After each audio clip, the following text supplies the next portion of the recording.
دیکھیے میرا خیال ہے اس کی more of it has a symbolic value. اب یہ تو غالباً بعید قیاس ہے کہ آپ جتھا بند ہو کے کوئی لسٹ لے کے اپنا کوئی ایک پروٹیسٹ لے کے یا کچھ لے کر آپ کسی سیکورٹی آفس کے باہر جا کے کھڑے ہو کے پروٹیسٹ کریں تو یہ تو غالباً تو پھر تو یہ کمپلیٹ اسٹیٹ آف انارکی ہے. کہ فوج کو بھی سوچنا پڑے گا کہ اگر حالات یہاں تک پہنچ گئے ہیں, اگر مولانا کا مطمع نظر اور پی ڈی ایم کی لیڈرشپ کا جو سربراہی اجلاس میں ہے اس میں اگر یہ ان کا مطمع نظر ہے تو پھر تو یہ ایک انتہائی صورتحال پیدا ہوگی. یعنی یہ پھر اتنی تشویشناک آپ سپورٹ کرتے ہیں, یہ بتائیے گا ملک صاحب, آپ P M L N support کرتی ہے اس پوزیشن کو کہ اگر یہ ہے تو پنڈی کا رخ ہو جائے گا, تو you think that P M L N supports this? دیکھیں یہ کیونکہ پی ڈی ایم کے سربراہ کی بات ہے اور انہوں نے پریس کانفرنس میں کی ہے, ہماری ساری لیڈرشپ ساتھ کھڑی ہے, تو I am in no position to say that کہ مسلم لیگ سپورٹ کرتی ہے کہ نہیں کرتی ہے, ساتھ تو کھڑی ہے. یہ تو انہوں نے جلسے میں کہا تھا ویسے, بٹ اینی وے آپ نہیں, میرے خیال ہے پریس کانفرنس میں بھی کہا تھا. تو آپ کہہ رہے ہیں کہ یہ پی ڈی ایم کی پوزیشن ہے, تو اور اگر یہ پی ڈی ایم کی پوزیشن ہے آپ جی میں نے ان کی مجھے اگر نسیم بی بی اگر مجھے تھوڑی سی بات کرنے دے, جی کیونکہ میں اس اجلاس میں موجود تھا. جی بتائیے فرمائیے.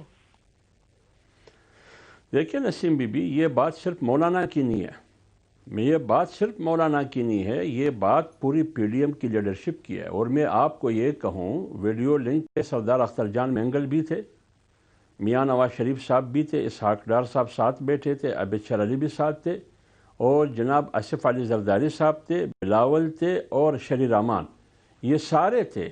یہ جو مولانا صاحب نے وہاں جاتی عمرہ میں پریس کانفرنس کرتے ہوئے بھی یہی بات کی, اور باولپور کے ریلی میں بھی کی. یہ بات صرف مولانا کی نہیں ہے, یہ پوری پی ڈی ایم کی بیانیہ ہے. پی ڈی ایم کی بیانیہ ہے کہ اگر کیا ہوگا تو پھر آپ لوگ پنڈی کا رخ کریں گے. میں پھر یہی سوال کر رہی ہوں کہ کیا ہوگا تو آپ پنڈی کا رخ کریں گے. دیکھیں یہ میں نے آپ کو بتا دیا, پوزیشن واضح کر دیں. کیا جس طرح حکومت کہہ رہی ہے آپ اس کی پشتیبانی کر رہی ہے؟ واقعی آپ کی ہر حکومت کی ہر کردار میں آپ کا رول ہے, مؤثر رول؟ اگر ہے پوزیشن واضح کر دے. اگر ہے تو پھر ہمیں کیا پڑی ہے کہ ہم حکومت اور اسلام آباد کی رخ کر رہے ہیں, پھر ہمارے رخ پنڈی کی طرف ہوگا. جی جنرل اجاز زبان صاحب پلیز کم ان آن دس. یہی بات پی ڈی ایم کی ہے. سمجھ آ گئی جی, کلیئر کر دیا آپ نے پوزیشن. جی جنرل صاحب. جی نسیم, میں نے سن لی ہے, یہ کسی دیوانے کی بڑھ تو ہو سکتی ہے, it is for from reality. پہلی بات یہ ہے کہ پاکستان آرمی جو کچھ کر رہی ہے وہ اپنے آئین کے دائرے کے اندر رہتے ہوئے حکومت وقت کے ساتھ ہے, اور ہر حکومت وقت کے ساتھ رہے گی. نہ اس حکومت پہ کوئی احسان ہے, اور نہ پاکستان آرمی اپنی ڈیوٹی سے بڑھ کے کچھ اور کر رہی ہے. اب اس کی وضاحت مولانا فضل الرحمان کو یا عبداللہ صاحب کو تو دینی نہیں ہے. Chief of army staff is not answerable to these two characters. بات یہ ہے کہ یہ پی ڈی ایم کا بھی نہیں ہے. یہ میں دیکھوں گا وہ دن جس دن پاکستان پیپلز پارٹی اور نواز شریف کی نون لیگ جی ایچ کیو کی طرف آئے گی, یہ بھی نہیں آئیں گے, یہ لکھ لیں مجھ سے. بات یہ ہے کہ یہ ہوس اقتدار میں بوکھلاہٹ کا شکار ہیں. اگر یہ حکومت اپنے مینڈیٹ کی وجہ سے نہیں آئی, اور یہ اسمبلیاں اپنے مینڈیٹ کی وجہ سے نہیں وجود میں آئیں, یہ جو پاکستان آرمی کے کردار کی پہلے میں بات کر دوں, یہ جو بات کر رہے ہیں نا کہ پاکستان آرمی پالیٹکس میں پنجے گاڑے ہوئے ہیں, جب پنجے گاڑے ہوئے تھے اور آرمی چیف اس ملک کا پریزیڈنٹ اور چیف ایگزیکٹو تو یہ لوگ ساتھ تھے, تو اس وقت تو ساتھ بیٹھ کے ایک صوبے میں حکومت کر رہے تھے. پنجے تو اس وقت گاڑے ہوئے تھے. اب تو 12-13 سال سے پاکستان آرمی سیاست سے الگ ہو کے جی ایچ کیو میں بیٹھی ہے اور اپنے کام کر رہی ہے. اب ان کو وہ پنجے نظر آ رہے ہیں کیونکہ ان پنجوں میں ان کی انگلیاں شامل نہیں ہیں. مجھے پھر موقع دے دیں. اور بھائی ٹھہر جاؤ نا, بات کر لو. نہیں ٹھیک ہے آپ ختم کریں, جیسے آپ ختم کریں. I'll go to جی تو سینیٹر صاحب. میں یہ کہہ رہا ہوں کہ پاکستان آرمی سیاست میں کچھ بھی نہیں کر رہی. پاکستان آرمی اپنا جو کانسٹیٹیوشنل ذمہ داریاں ہیں وہ نبھا رہی ہے. میں سمجھتا ہوں یہ حکومت 17.2 ملین ووٹس لے کے آئی ہے, اور پھر ان کے جو سربراہ ہیں پی ڈی ایم کے, وہ انہی اسمبلیوں کے ذریعے پریزیڈنٹ آف پاکستان تو بننا چاہتے تھے. اگر وہ بن گئے ہوتے تو کیا آج وہ کہتے کہ ان کا انتخاب ان ناجائز اسمبلیوں سے ہوا ہے؟ تو اس وقت سب کچھ ٹھیک تھا. آج بھی سب کچھ ٹھیک ہے. سندھ کی حکومت بالکل جائز انتخابات ہوئی ہیں اور وہ حکومت جائز ہے. لیکن جہاں ان کو شراکت اقتدار نہیں ملی وہ سب کچھ غلط ہے, وہ سب غیر آئینی ہے, غیر قانونی ہے. تو میں سمجھتا ہوں ہوس اقتدار میں یہ اپنا بیلنس کھو چکے ہیں. اینڈ مجھے یہ یقین ہے انشاءاللہ ان کی جرت نہیں ہوگی جی ایچ کیو کی طرف آنے کی. جی حمداللہ صاحب.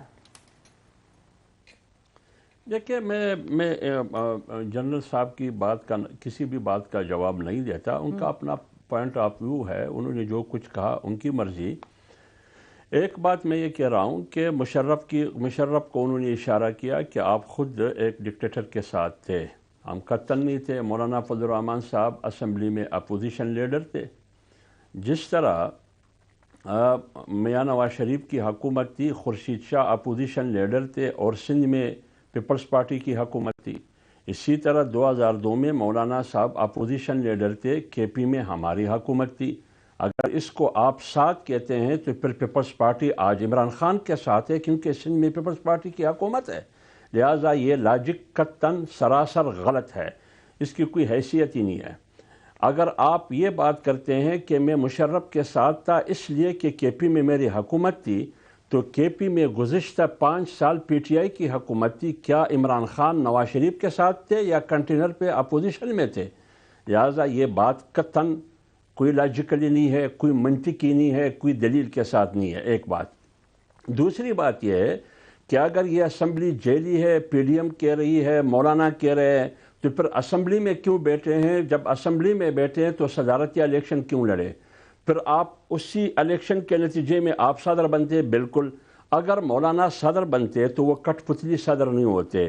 قاضی فائز عیسیٰ کے خلاف جو ریفرنس صدر سے ہوتے ہوئے وہاں جوڈیشل کونسل چلا گیا, مولانا اس کو ردی ٹوکری میں پھینک دیتے. لیکن سینیٹر صاحب ایک سیکنڈ, سینیٹر صاحب آپ کی بات, سینیٹر صاحب سوال کچھ اور ہے.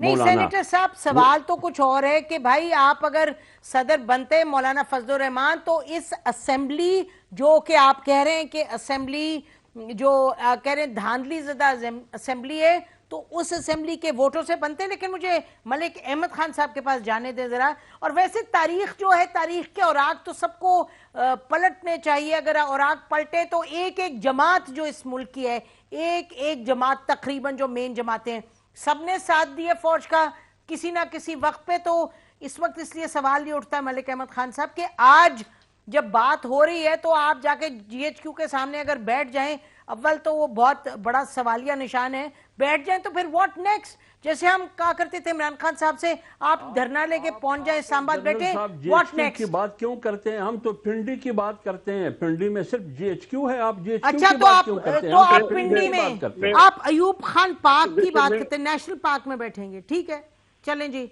دیکھیں میرے خیال میں میری اپنی انٹرپریٹیشن ہے, کیونکہ حافظ صاحب تو اس میٹنگ میں تھے, میں نے نہیں سنا کہ میاں نواز شریف صاحب نے اس میٹنگ میں کیا کہا, مولانا نے کیا کہا, ایکس پریزیڈنٹ زرداری نے کیا کہا, میں نے نہیں سنا. تو سو میں کہ زوم کر سکتا ہوں, اس مشاورت کے عمل میں نہیں ہوں, میں اس پارٹی کا رکن ہوں. اور میری ازمپشن یہ ہے پی ڈی ایم کا کارکن ہونے کی حیثیت سے کہ پروبلی جو مولانا کی بات ہے ساری, میں اس کو ایسے لیتا ہوں, مجھے کسی اور کے متعلق نہیں, میرا پوائنٹ آف ویو یہ اٹ از ویری سمبولک. اور وہ سمبولک کس لیے ہے اگر ہم نے اس کو ریئل پالیٹک میں دیکھنا ہے. تاثر یہ ہے کہ مارشلائی نظام رہے حکومتوں کے, آج حکومت ہے یہ fully back by today's military leadership establishment, آپ جو بھی کہہ لیں اس کو. تو آج کی حکومت کو مکمل حمایت ان کی حاصل ہے, اور حکومت جو ہے وہ ڈلیور کرنے میں ناکام ہے. اور کیونکہ اتنی تھن میجورٹی کے ساتھ یہ حکومت قائم ہے, اور قائم اس لیے ہے, یہ الزام پی ڈی ایم کا یہ ہے کہ یہ کیونکہ جسے مولانا کہہ رہے ہیں کہ پشتی باندھ, تو پشتی باندھ کی جو میں تشریح کر سکتا ہوں, یعنی حکومت کو باندھ کے کھڑی ہے اور اسٹیبلشمنٹ کا ایک بڑا طاقتور رول ہے. اچھا ایک سیکنڈ ادھر رک جائیے گا ملک صاحب, ایک منٹ. اسٹیبلشمنٹ کا کیا رول ہے ذرا اسپیل آؤٹ کر دیں. چلیں جی, الیکشن پری پول ریگنگ کچھ کہتے ہیں, الیکشن میں ریگنگ, اب کیا رول ہے ذرا تشریح کر دیں, اس کی ایکسپلین کر دیں. دیکھیں